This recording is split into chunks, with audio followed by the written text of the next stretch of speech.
Áttundi kafli, sveik hjá skrópagemlingunum.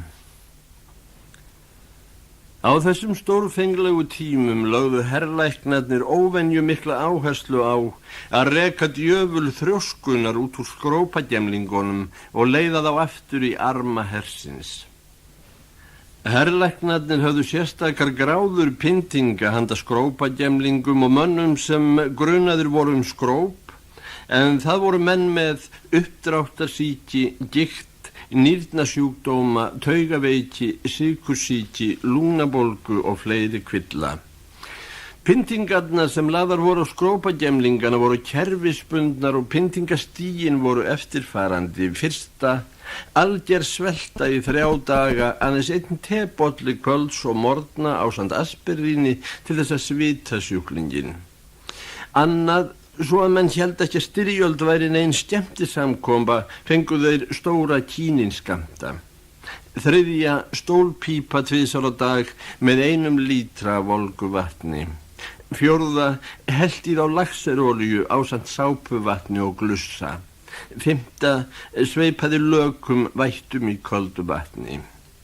Það voru til hugrækir menn sem höfðu þolað allar pyntingagráðurnar og látið bera sig út í hermannagrafreitin í fátæklegri kistu. En það voru líka til þollitlir menn sem lýstu því yfir þegar kom að laxerolíunni að þær væru nú orðnir heilbrigður og vildi ekki heyra annað en leggja af stað með fyrstu herdeild til skotgrafana. Sveik var leiddur í sjúkradeild fangelsisins, en þar voru einmitt skrópagemlingar að því komnir að gefast upp.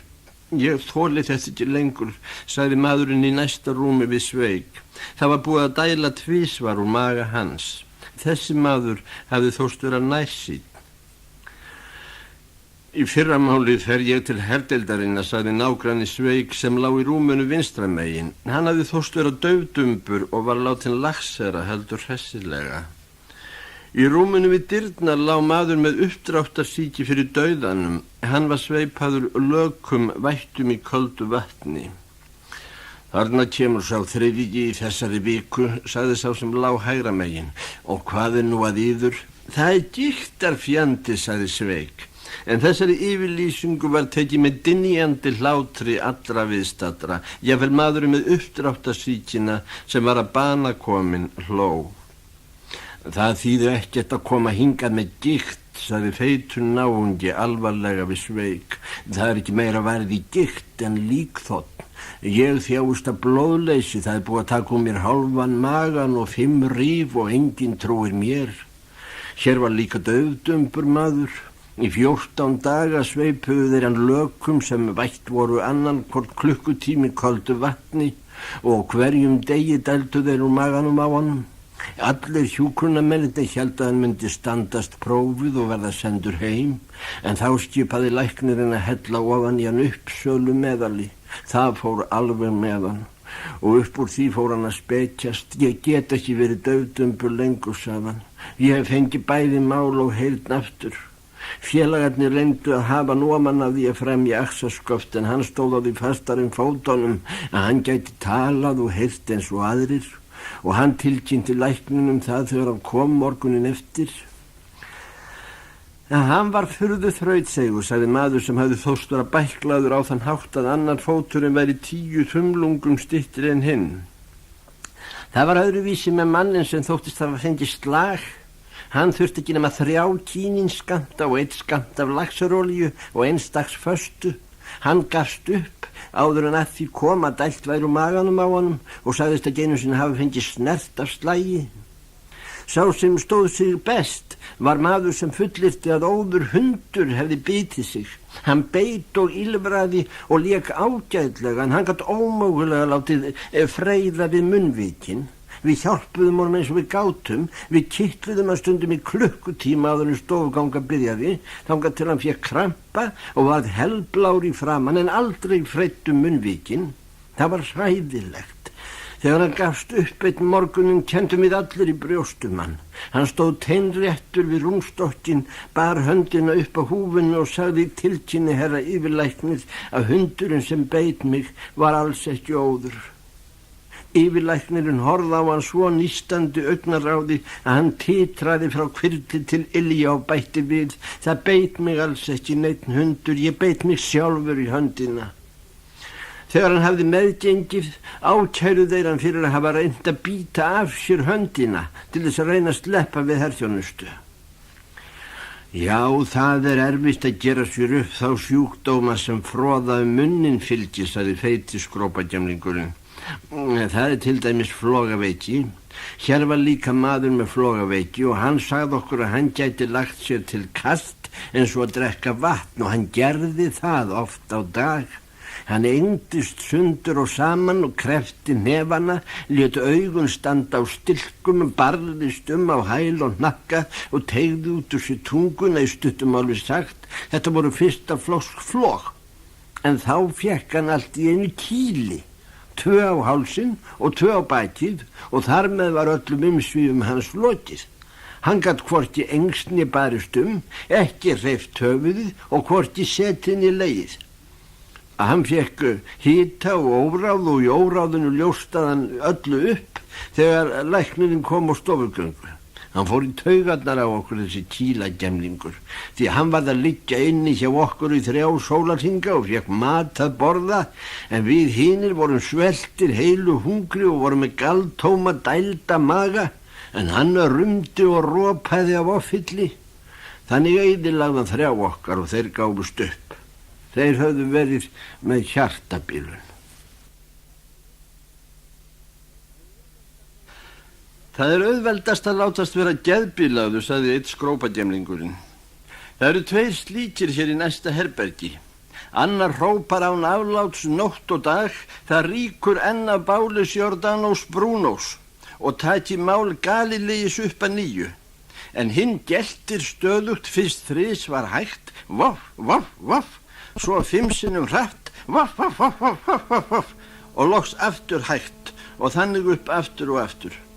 Nú hefa þeir þolað þrautirnar í 3 vikur. Ég ætlaði líka upphaflega að gera mér upp brjálsemi, trúarbragðabrjálsemi, og predika óskeikuleika páfans, en að lokum útvegaði ég mér blóðkreppu sótt hjá rakara einum í Malastrana fyrir 15 krónur. Ég þekki sótara í Brevnof, sagði annar. Hann getur látið þér fá svoleiðis kast fyrir skitnar 10 krónur að þér hoppið út gluggan. Hvað að tala, sagði sá þriðji. Í Vursovitsi ljósmóðir sem snýr fótinn á yður úr liði fyrir 20 krónur, svo þér verðið örkumla maður ævilangt. Ég hef látið snúa fótinn á mér úr liði fyrir 5 krónur og 3 bjórflöskur, þið sagt frá rúmu undir glugganum. Mín veiki hefur þegar kostað mér meir en 200 krónur, sagði nábúi hans skínhoraður náungi. Það ekki til það eitur sem ég hef ekki reynt.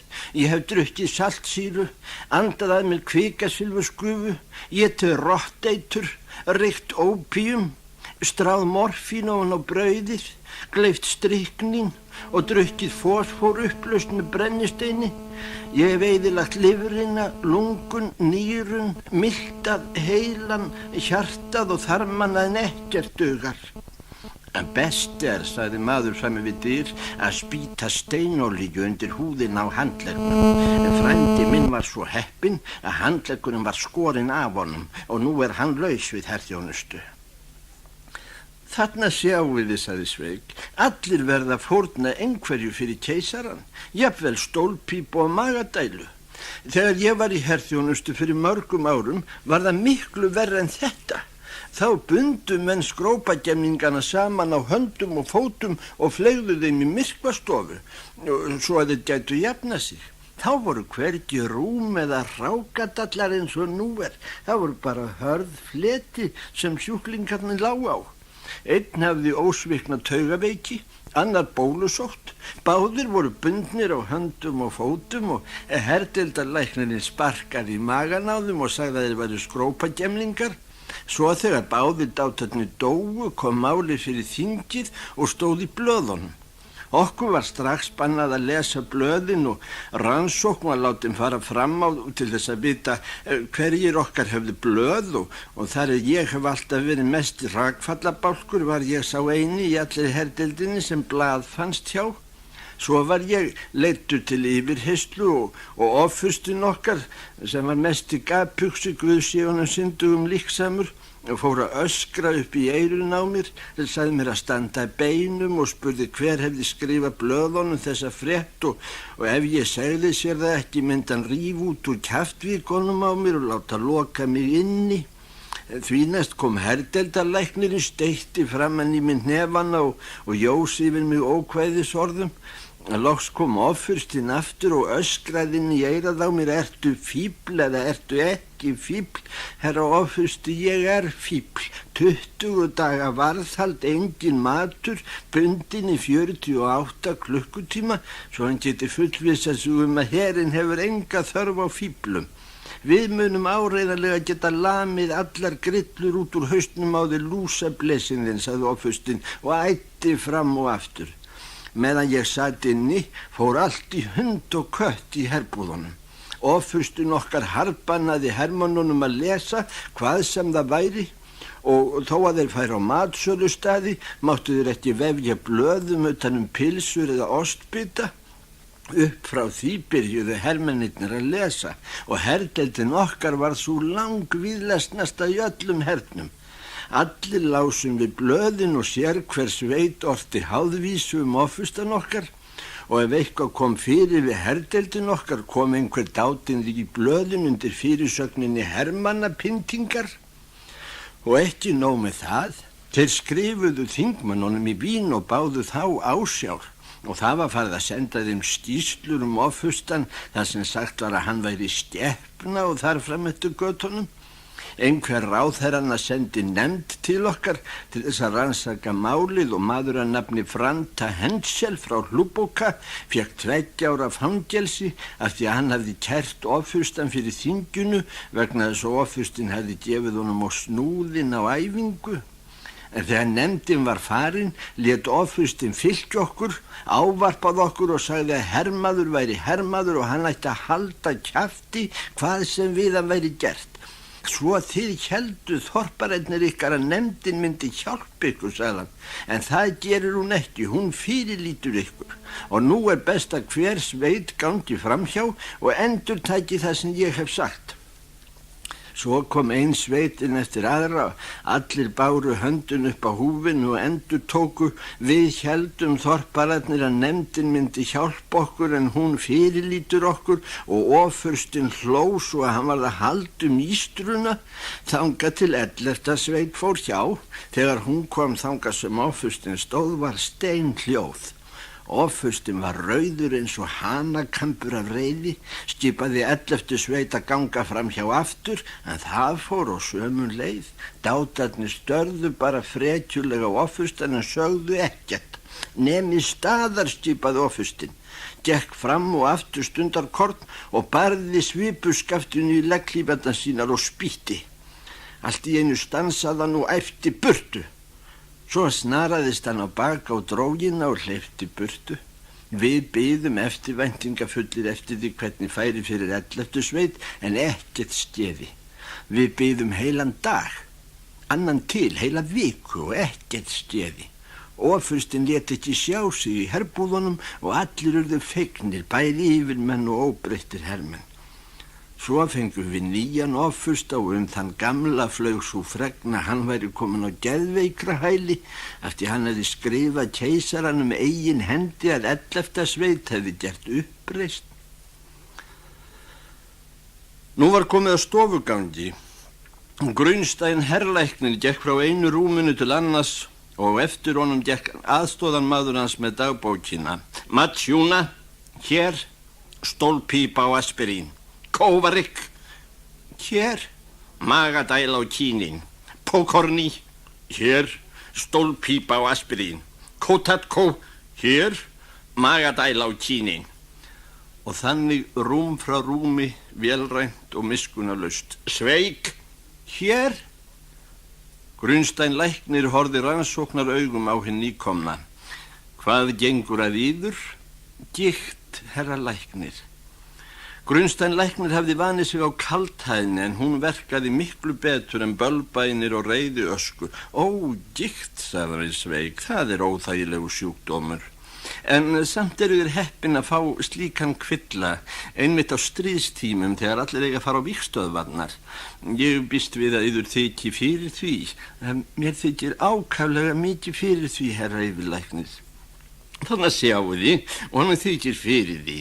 Það var ákaflega fallega gert af yður að þið skildu látið þér detta gikt í hug. Á friðartímum hlaupa svoleiðis menn eins og kýðlingar í klettum, en leið og stríðskjallur á fá þeir giktarkast og þol ekki við í hnjánum. Finnið þér ekki til í hnjánum? Jú, herra yfirlæknir, og þér getið ekki sofið, ekki svo. Gikt hættuleg, kvalafull og erfið veiki. Við höfum fengið mikla reynslu af giktarsjúklingum hér. Alger sultur og aðrar lækninga aðferðir hafa reynst prýðilega. Þér verði fyrir heilbrigður hér en í Pistani og þér munu hlaupa út á vígstöðvarnar í einu rykskýi. Leið og hann sneri sér að aðstoðamanni sínum sagðan skrifið, sveik, alger sultur, magadæla tvisvar á dag, stólpípa einu sinni á dag, svo skulum við sjá hvað úr þessu verður. Og það ekki vert að draga af aðgerðunum, en halda áfram þangað til hann ákallar alla heilaga. Því næst sneri hann sér við og flutti fallegt ávarp til allra sjúklingana. Látið ykkur ekki detta í hug að ég sé neitt grasastni sem hægt að leika á. Framkoma ykkar kemur mér ekki úr jafnvægi, fjarri því. Ég veit að þið eruð allir skrópagemlingar og viljið losna við að fara í stríðið. Ég hef þekkt þúsundir hermanna af ykkar tegund.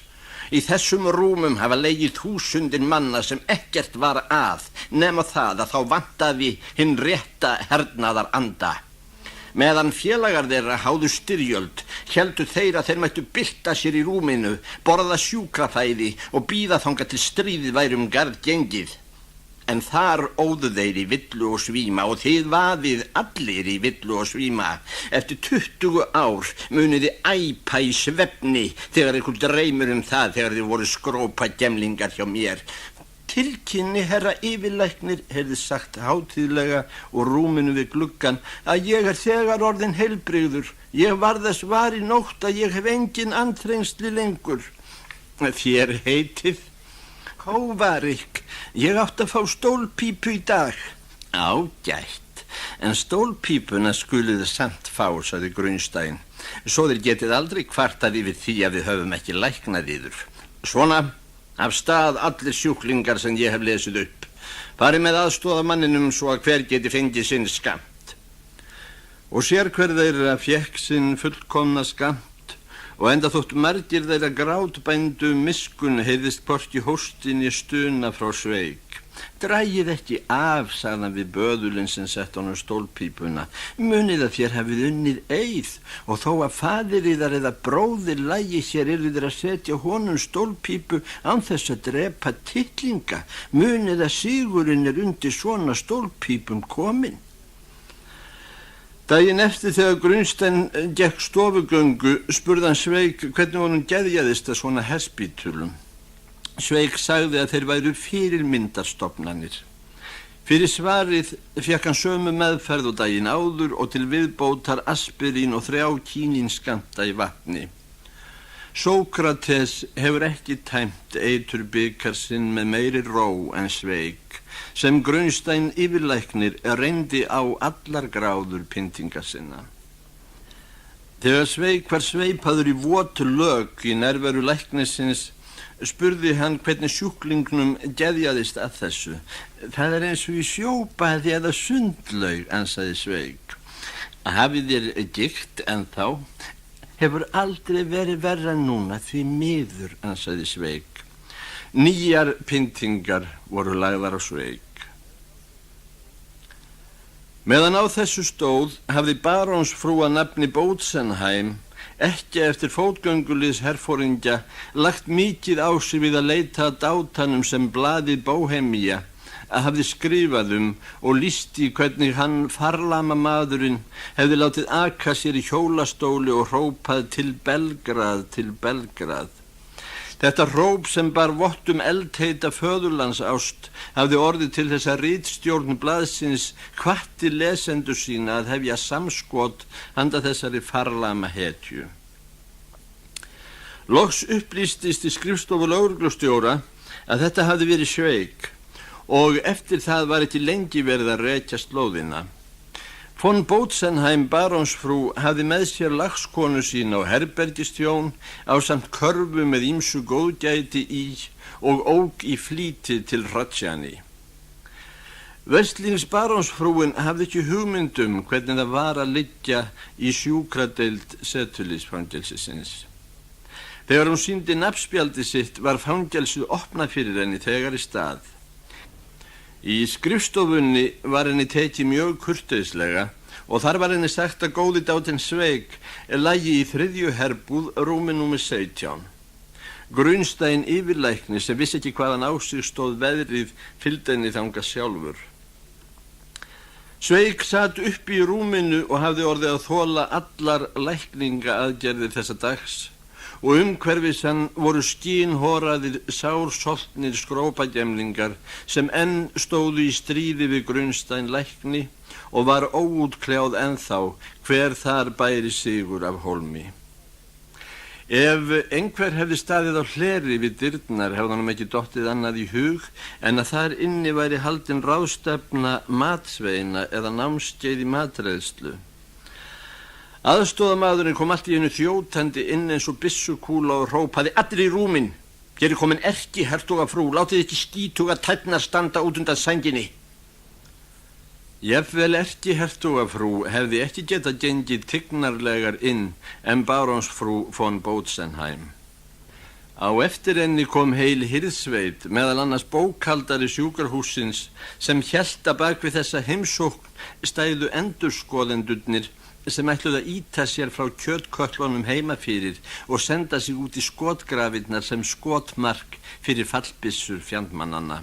Hann var fölur, en fölari var þó Grunstein læknir, því að fyrir augum hans dansaði titillin á nafnspjaldinu herforingja ekkja og allt sem staði gat í sambandi við það, svo sem ákærur, brottsending til vígstöðvanna og annað álíka hræðilegt. Hér er Sveig, sagðan með yfirvarpsró og leiddi barónsfrú von Botsenheim að rúmi Sveigs. Hann er mjög þolinmóður sjúklingur. Von Botsenheim barónsfrú settist á stól við rúm Sveigs og sagði: "Tékkneskur dáti, góður dáti, farlama dáti, hraustur dáti. Ég hef mikið dálæti á tékkneskum austurríkismönnum." Leið strauk hún órakaðar kinnar Sveigs og hélt áfram: "Ég las þar í blöðunum, ég kem með mat, tóbak og sælgæti, tékknesku dáti, góður dáti, Jóhann komdu hingað." Herbergisþjónninn, sem var með gríðan mikið vangaskegg, bar stóra körfu að rúminu en lagskona frúarinnar, hákona vexti með útgrátið andlit, settist á rúmstokkin hjá Sveig og hagrætti hálmsvæflinum við bakið á Sveig, fullvissum að svona bæri að haga sér við veikar hetjur. Meðan á þessu stóð tók barónsfrúin gjafirnar upp úr körfunni. 12 steiktar hænur sveipaðar rósrauðum silkipappír sem bundi var með svartgulu silkibandi, 2 flöskur af einhvers konar stríðsöli og var letrað á hettuna Guð refsi Englandi. Þar var ennfremur mynd af Fransi Jósef og Vilhjálmi keisara og héldust þeir í hendur eins og þau væri að leika eitt par fram fyrir ekkjumann. Því næst tók hún upp 3 vínflöskur úr körfunni og 2 pakka af vindlingum. Gjöfunum raðaði hún ofan á sængina við hlið Sveigs og loks lagði hún þar bók í skrautbandi sem hét Atburðir úr lífi Einvaldavors og var bókin skrifuð af hennu mikilsvirta aðalritstjóra blaðsins úr Sjedni Praski Nóvíni, en hann dáðist að franskamla Jósef og dýrkaðan. Auk þess láðar súkkulaði pakki með áletruninni Guð refsi Englandi og ennfremur mynd af Austurríkiskeisara og Þýskalandskeisara. Á þeirri mynd héldust þeir ekki í hendur en sneru bökum saman. Fallegasta gjöfin var tannbursti með áletruninni Viribus unitis svo að allir sem burstuðu tennurnar skildu minnast Austurríkis. Þetta var ljómandi falleg gjöf og átti vel við dvölina á vígstöðvunum. Önnur gjöf var askja með naglhreinsunartækjum. Á lokin á öskjunni var mynd af sprengju sem sprakk og hermanni með stálhjálm sem þaut áfram með brugðinn byssusting. Undir myndinni stóð fyrir Guð og föðurlandið. Síðasta gjöfin var hvítt blóm í jurtapotti. Þegar búið var að raða gjöfunum á sængina gat barónsfrú von Botsenheim ekki varist gráti. Munnvatnið seytlaði út munnvikin á skrópagemlingunum. Lagskona barónsfrúanina studdi við bakið á Sveik og grét fögrum tárum. Það var þögult eins og í kirkju. Allt í einu rauf Sveik þögnina, krosslagði hendurnar og sagði: Faðir vor, þú sem ert á himnum. Því næst greip hann steikta hænu og lagði hana sér til munns. En Grunstein læknir horfði á hann óttaslegin. Ó, en hve honum þykir þetta gott veslingstát, hann hvíslaði barónsfrúin að Grunstein lækni. Hann sýnilega orðinn heilbrigður og getur farið út á vígstöðvarnar.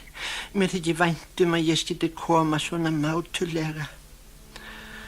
Því næst gekk hún frá einu rúminu til annars og útbýtti súkkulaði og vindlingum. Þegar hún kom aftur til Sveiks strauk hún yfir hárið á honum og sagði: Guð fylgi þér. Svo fór hún ásamt fylgdarliði sínu. Áður en Grunstein læknir kom aftur frá því að fylgja barónsfrúnni til dyra hafði Sveik útbýtt hænunum sem sjúklingarnir gleyptu með slíkum flýti að þegar Grunstein kom sá hann þar nú aðeins beinarhrúgu sem áður höfðu verið steiktar hænur og voru beinin svo vel nöguð að engu var líkara en þau höfðu legið út í sólskini í marga mánuði. Stríðsölið var ennfremur uppdrukkið og einnig vínið, jafnvel súkkulaðið var horfið ofan í hungraða magaskrópagemlingana. Einn þeirra hafði meira segja drukkið naglalakkið hans Sveiks og étið tannsápuna. Þegar Grunstein læknir kom aftur færði hann sig í stellingar og hélt að langa ræðu. Honum hafði létt stórum þegar gestirnir voru farnir. Beinarhrúan sannfærðan að skrópagemlingarnir væru allir óbetranlegir. Dátar, sagðan. Ef í ykkur hefði verið nokkur snefill af skynsemi, hefði þið ekki snert gjafirnar, en sagt við sjálfa ykkur: ef við borðum þetta, dettur læknunum ekki í hug að við séum veikir. Nú hafið þið sjálfir gefið vitnisburð heilsufar ykkar.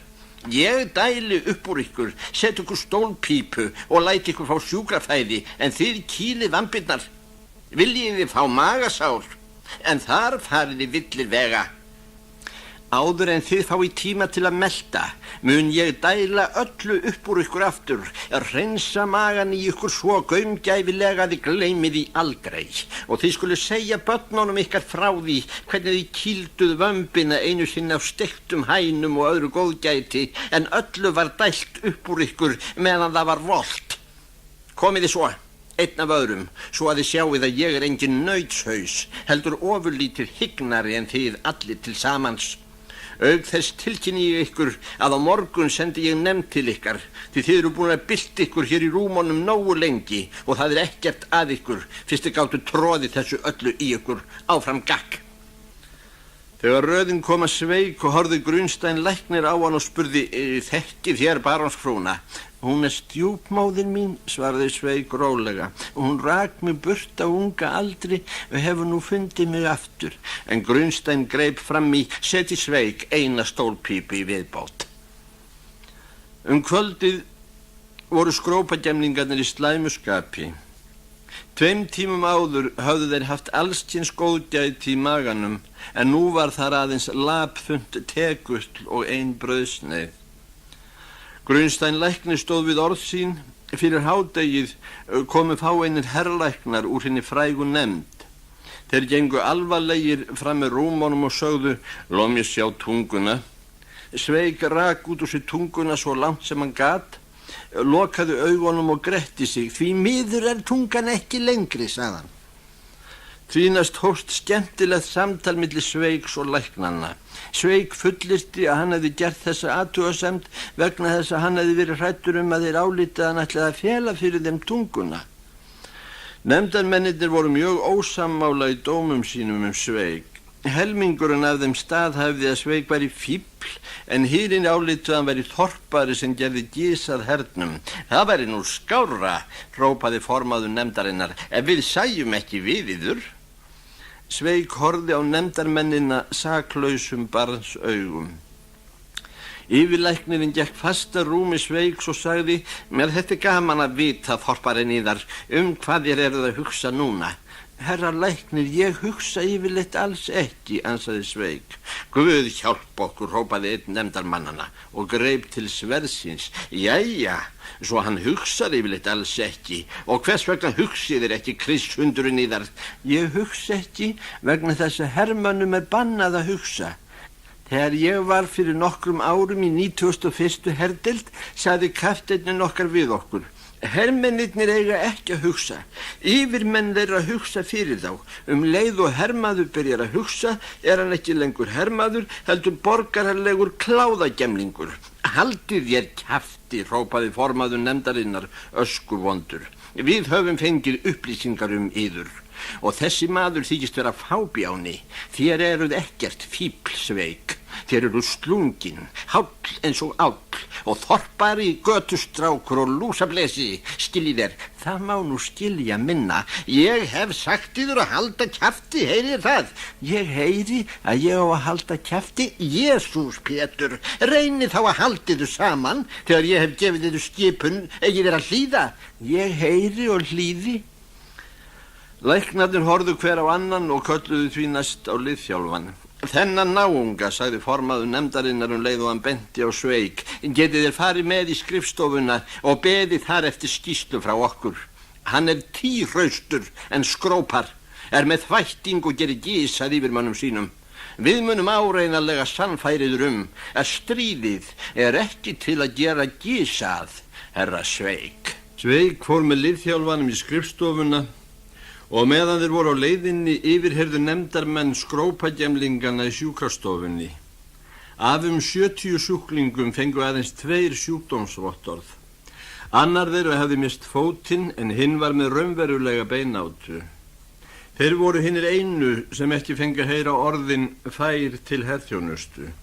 Jafnvel sá með uppdráttarsýkina sem var að bana komin var úrskurðaður fær til herþjónustu, en yfirlæknirinn lét ekki tækifæri til að halda ræðu ganga sér úr greipum.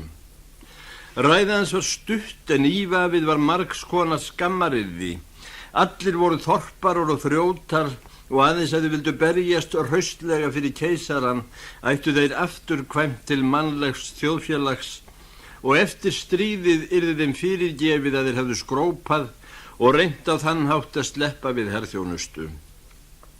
Reyndar tryðan því ekki sjálfur en byggist við því að snaran biði þeirra allra. Ungur herrlæknir, hrein og óspillt sál bað yfirlæknin að lofa sér að segja fáein orð. Ræða hans var allt öðruvísi en ræða yfirmanns hans og bar vott bjartsýni og barnaskap. Hann talaði þýsku. Hann talaði lengi það að sérhver þeirra sem færi nú út á vígstöðvarnar yrði að verða sigurvegari. Hann var sannfærður að þeir myndu verða duglegir hermenn þegar á vígvöllin væri komið. Þeir myndu verða ósigrandi hermenn og minnast frægðar Radetskís og Jevgins prins af Savógin. Á eftir sagði yfirlæknirinn við þennan bjartsýna mann fram í ganginum, herra starfsbróðir, ég fullvissuður að þetta allt til einskis. Úr þessum mönnum hefði ekki einu sinni Radetski eða Jevgin prins af Savógin geta gert hermenn. Það sama hvort maður tala við á eins og engla eða púka. Þetta eru allt mestu labbakútar.